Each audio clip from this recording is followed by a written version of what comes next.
Hello and welcome to Let's Talk Loyalty and Loyalty TV. I'm excited to share today's episode featuring Under Armour, a leading inventor, marketer and distributor of branded athletic performance clothing, footwear and accessories. Under Armour was launched in 1996 and they continue to focus on performance-driven innovations that help solve problems that athletes face in their journeys to compete. More recently, and of more interest to you guys, is the decision to create and craft a loyalty proposition from scratch. Joining us today to share the story of this program is Nandika Suri, VP of Global Loyalty, CRM and Personalization at Under Armour. Nandika shares how her insights from more than 16 years in the airline loyalty sector were invaluable in guiding Under Armour's transformation. As you'll hear, the UA Rewards program has already proven hugely successful and enrolled nearly 3 million members in its first 6 months alone. I hope you enjoy my conversation with Nandika Suri all about UA Rewards. Nandika Suri, welcome to Let's Talk Loyalty and Loyalty TV. Thanks for having me here, Paula. Great. Really excited to be here today. I'm an avid fan of both the podcast as well as Loyalty TV. So super excited to be here today. You know, that really means a lot for you to say that, actually, Nandika, somebody with your expertise and experience that we're going to talk about today. So absolutely, first and foremost, thank you from our side as a team. I think, we just released our 500th episode, actually, of Let's Talk Loyalty. So we've been doing this a long time, but still we haven't talked about Under Armour. We haven't met you till today. So it proves there's a lot of work still to be done. So listen, let's get straight into it, Nandika. As you know, we always start this show really trying to get a sense from loyalty professionals as to what they admire in the industry. And here we are, early 2024. Would you mind telling our viewers and listeners what is your current favorite loyalty program, please? Yeah, sure. Outside of the two programs that I work on, of course, Sephora is one of my favorites. I think Sephora does a really good job of engaging customers in a way that's meaningful to the consumers. They have ways of engaging a program, more at the transactional level, but then they do a really good job of engaging at an emotional level as well. Their program has features like, beauty insider tips that really helps the customer in their own personal journey, which I think, sets them apart a little bit. I think they've done a good job of creating this sense of community amongst its member base. And I think very recently they added a feature of gamification. That's another very exciting way to keep the members engaged on an ongoing basis. Amazing. I really, really love that. And you're clearly preaching to the converted when you talk about content. And I suppose increasingly we're thinking about Let's Talk Loyalty as a community as well.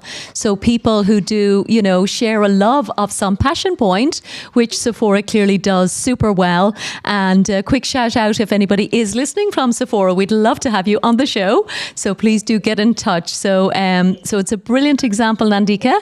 Thank you for kicking us off with that.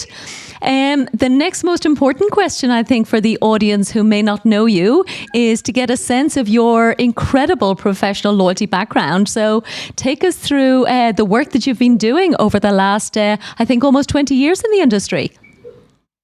Yep. That's right. I started my marketing career, I would say a little over 2 decades ago, back in India. After completing my, business education, I worked for a packaged consumer goods company in the area of brand management. And while I was there, I got a chance to really work on some incredible stuff, launching, repositioning, relaunching products in skincare, hair care, and food categories. I did that for about 5 years and absolutely loved the consumer, the marketing, the loyalty space. But really wanted to now pivot to the data side of marketing. CPGs back in the time were more mass marketing. And so that's what kind of brought me to the US. I did some further education in data-driven integrated marketing. And then after that, I worked for United Airlines for 16 years. A large part of my career at United was in their loyalty program. I helped build up the overall rewards portfolio as well as ran the Elite program.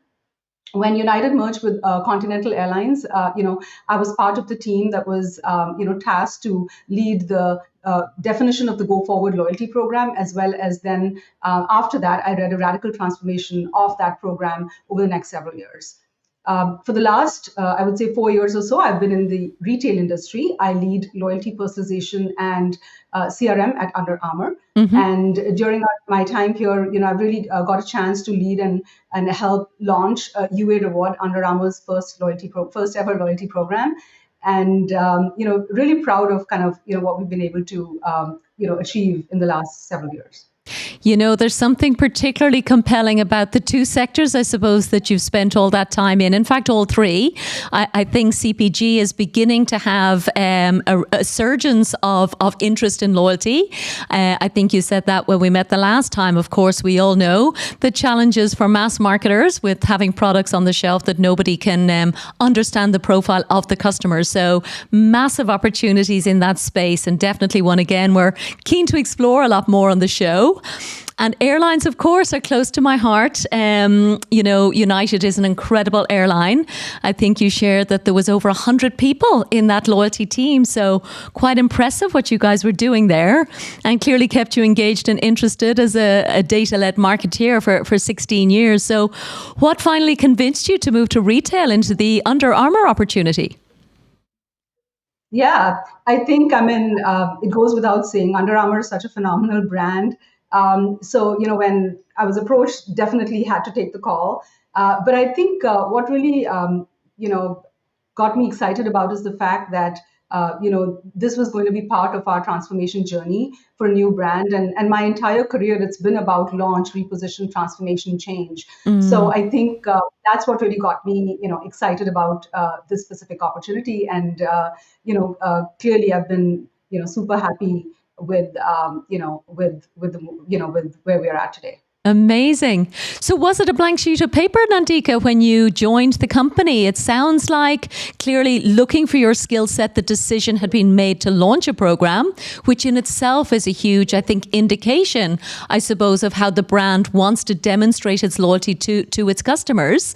But did you come in literally with the opportunity and the challenge, I suppose, to create everything from scratch?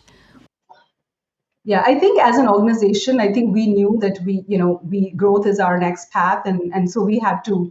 The decision had been made to work on building that consumer engagement part of the business. So what I did was jump on the bandwagon and really help build that whole Yeah. capability up, and work closely, coming up to speed with what was already done, and then building upon it. Okay. So tell us, what did you launch? And specifically, actually, as well, Nandika, because we do have, of course, a global audience. I'm keen to understand what markets you're already live with the loyalty program in, because typically there would be a phased approach, again, in different markets around the world. So tell us what you've launched and where. Yeah. So we just completed the launch of our loyalty program in the US. We launched October of last year, and the members can get to engage in the program with our brand in a number of different ways. Once you sign up on any of our direct channels, members can then get some of the benefits of traditional programs, so they can earn their points when they do transactions. I think something that we've really created, which is very unique, is that ability to engage with our customers more at an emotional level. So we've added elements that actually help build that deeper connection with the brand. So our vision as a brand, our mission is to make you better, and so our loyalty program is designed around the same thing. We wanted to make sure we're true to our brand's overall mission. So once a member joins, they can definitely earn the points, like I said, through transactions. But then we provide challenges from time to time, and these challenges really inspire our consumers to be better. So, for example, run certain number of miles and get certain points, and all these points that members then get can be used towards different types of transactions. And then outside of that, the different types of rewards that we offer, there's a breadth so that the customers can choose what's more relevant for them. They can redeem for the gear directly. They could redeem for certificates that allow them to do gear, apply that certificate towards the gear that they have in their car. But I think what members can also do in the program is they can actually take these points and then get really nice experiences with the brand, with our athletes. So I think that's another way in which they can, engage based on kind of what's really meaningful for them. We know that engaging in the community is important theme in the area of loyalty today, and our members can actually take their points and donate them towards charitable charities that actually help provide kids access to sport. We also encourage our consumers to give points in the form of with ratings and reviews that can actually help other consumers that are in the purchase journey.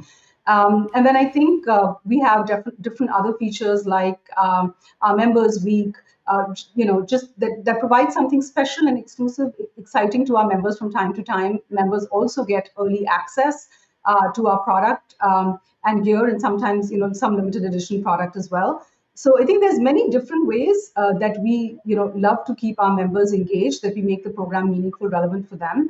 And I think lastly, we have a very, a great feature in our program where we've actually partnered with several experts in different fields, and they provide tips and guidance that actually help, you get better. And these could be in the area of sleep, nutrition, mindfulness, breathing, things that really help you, become better in your own personal journey. And in Wonderful. terms of our, I would say, in terms of kind of where we are, we also have UA rewards in a couple other countries in the world. But we started in the US with a pilot program. We piloted for a while, and then we actually rolled out based on kind of, our initial success. Okay, yes. And I think, as you said to me last time, Nandika, that it was actually more successful more quickly than you even expected. So you were able to fast track the rollout given that it was working super well. So sounds like you must be just so proud of exactly what's been created and how your audience and your members are responding to all of that. Yeah, really incredibly proud of, the team and, all of us here that made it happen. Yes. So, what were the challenges, Nandika? It's never an easy ride. It sounds simple when it's already gone to market. It's a very complete proposition that you've just described, obviously covering both the transactional side, as you said, and then even things like meeting celebrity athletes. Like, that's the kind of thing that any athlete I know gets super, super pumped about. So, what were the biggest and hardest parts in terms of developing something so comprehensive throughout the launch? Yeah, I think when you're thinking about a program, that for a large brand, I think there's to be successful in the present day context, it's really important that um, you're not just building something that is in a silo, but really fully integrated with the brand's entire gamut. So I don't know if I would call it a challenge in particular, but something that we had as a key consideration is how is loyalty deeply connected with all the facets of our ecosystem, our entire gamut. It's not just our retail, our apps, it's our customer service, it's our events. How do we make sure that that's plugged in? And we were very intentional about it. Very deliberate about making sure that we had that cross-functional integration. So I think that's definitely, like I said, not necessarily a challenge, but like a key consideration. Yeah. I think another important one is really, making sure that we have very clearly defined KPIs, and that we all had a common understanding and alignment on what those KPIs were, and that we were all jointly accountable for them. So I think that's another thing that's really important because, like I said, you don't want this to be one individual, one team. It really has to be more of a enterprise mindset to make it truly successful, as a program. And then I think lastly, and I've seen this, in my entire career, we brands typically do a really great job of collecting customer information, but often end up having bottlenecks or not really clear processes on how that data becomes available to the channels to truly activate in a way that's hyper personalized. So I think that's something that we've been very intentional about. We will collect this data. How do we make sure that it's available, foundationally available, across to be able to be more meaningful to the customer. It's a really important point, Nandika. I think capturing data is something that is sometimes just taken as an important priority, of course, to inform the business, but without any clear path in terms of the usage of that data. And I was smiling to myself recently. I just had a birthday, which was super exciting on a personal level, of course, and everything was brilliant. But when I looked at the loyalty programs that I'm a member of, it didn't seem that they were using that data at all. There was one program that a retail luxury retailer literally sent me 2 loyalty points. And I was very confused as to what the purpose of awarding somebody points would be at such a low level. And now, granted, I haven't shopped with them, so, maybe they were just trying to catch my attention. But it sounds like you do have a clear plan across all of the channels, as you said, in terms of if you're going to capture it, you've got to use it. Yeah. Fantastic. Cool. So lots going on. How's it going, would you say, versus where the expectations were? Where are you at? You're obviously proud of it, but, what is next, I guess, for the Under Armour Rewards program? Yeah, I think given that we build, the foundation, our program is to really continue to build upon the program and continue to build that emotional connection with the consumers in a way that's, super meaningful for them. So we'll continue to be, relevant to our consumers, and we'll gauge their feedback and then evolve the program. Really, I think the big thing I would say is really how do we build that experiential loyalty? How do we build that emotional connection that really, keeps the consumer excited about, Under Armour and, help build that brand love for us. Yeah. And you mentioned KPIs as well, Nandika, and actually would be remiss of me if I didn't actually ask you, what do you focus on in terms of your KPIs? What are the key things because clearly there's 100 different things you can measure. So what keeps you awake at night?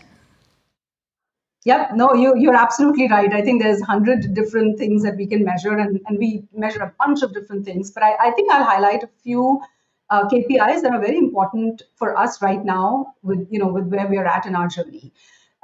Given that we've just launched a loyalty program, building that member base for us is really key. And specifically also, if you start to look at things like third-party cookie deprecation, companies really have to focus on building up that first-party data strategy. So I think for that reason, one of the key KPIs for us is enrollment. And so that's something that we keep a very keen eye on, like building that base. But as I said earlier, one of the biggest things for the loyalty program is to keep the member excited about the brand and get them coming back to the brand again and again. So another KPI that we look at, or KPIs, maybe I would say 2 of them that we look at very closely, are actives as well as our retention rates. So what that really helps us, ensure is for the funnel where consumers are coming in, how are we doing in terms of retaining and activating that base? Okay. So I think those are some of the key ones.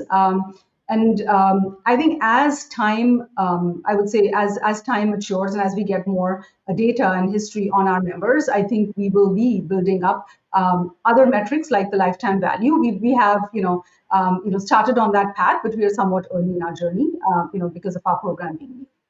Amazing.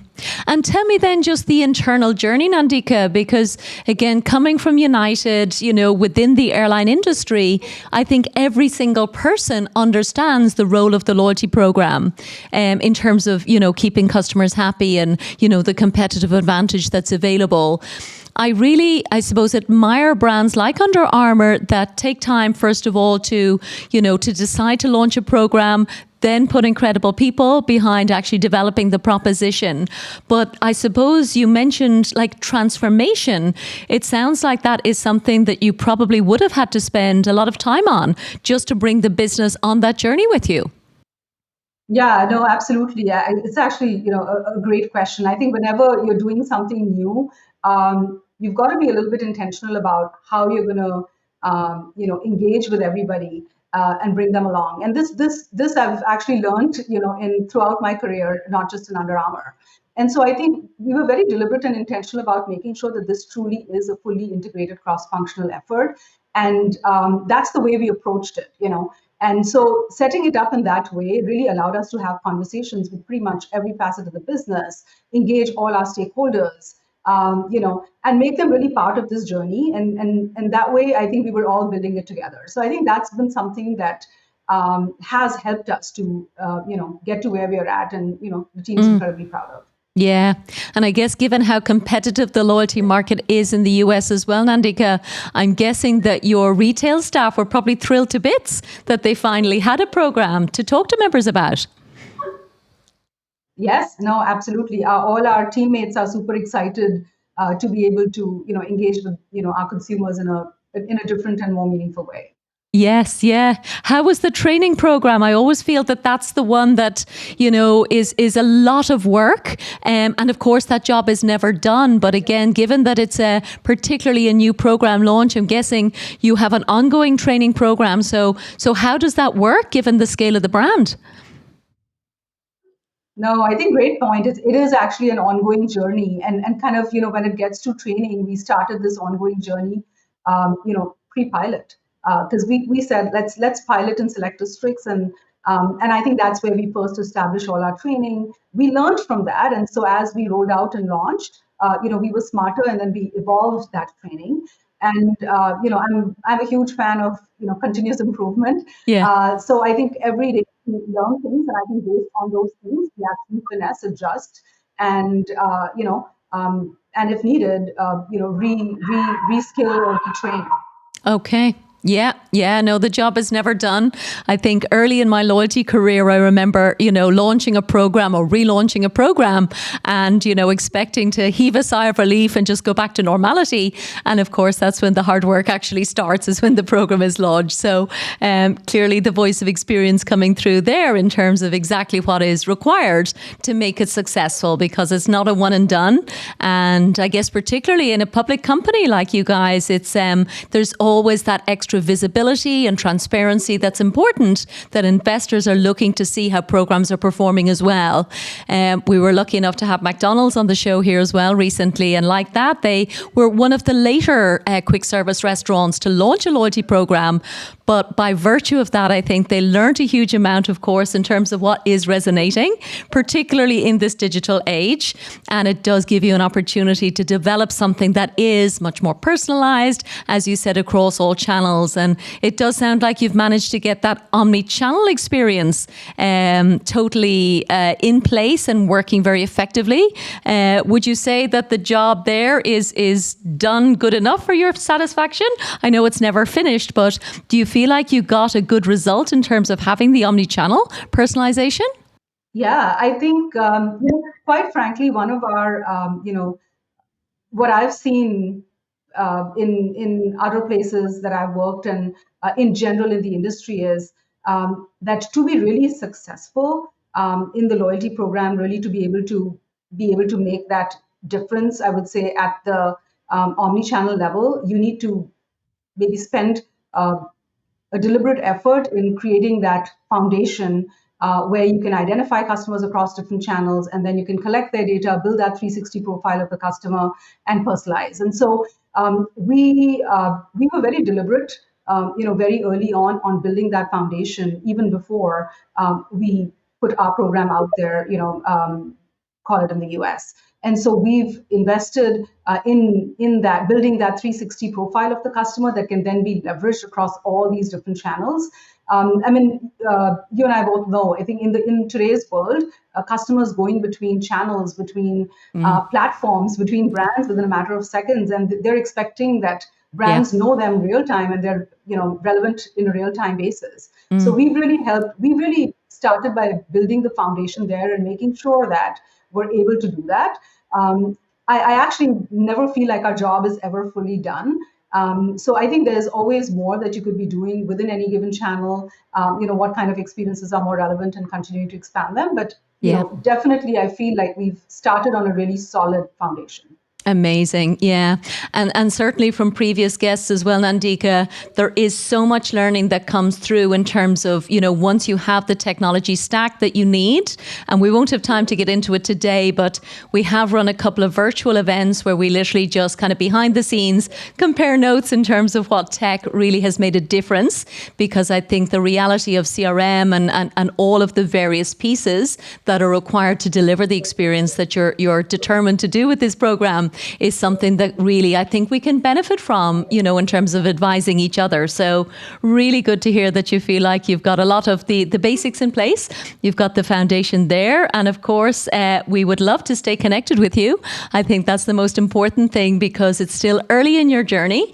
And with big programs like yours, we love to kind of come back year after year and hear what the latest updates and developments are. So with that said, I will say from our side, we definitely want to stay connected with you, Nandika. We will be watching Under Armour and all of the loyalty initiatives that you're rolling out around the world. Have you any final kind of closing words of wisdom for our audience before we wrap up?